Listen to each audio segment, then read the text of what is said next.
The price of Russian crude oil has exceeded the $60 per barrel price cap set by the Group of Seven Nations, leading to a surge in oil revenue for Russia.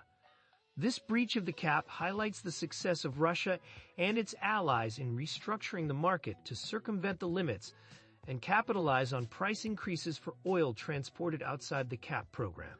While the cap was introduced by the Western Alliance to restrict petrodollars flowing into Moscow and ensure Russian oil remains accessible to global markets, the unintended consequence of the breach is the potential for a spike in global oil prices.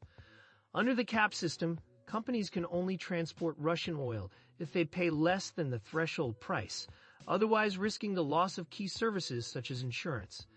This has caused a shift in the global crude trade, with Russia finding buyers primarily in India and China, while Europe reduces its reliance on Russian oil.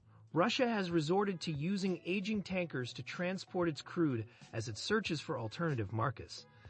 However, these transactions have driven the average price of Russian oil trades above the $60 cap.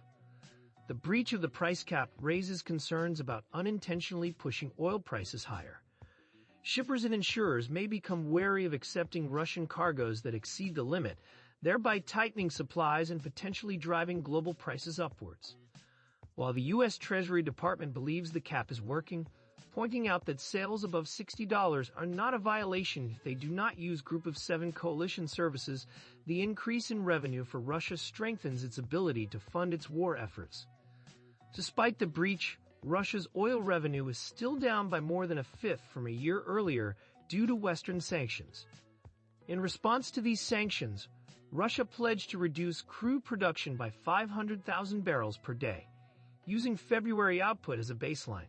Recent data suggests that Russia has fulfilled this commitment, with its voluntary cuts exceeding expectations.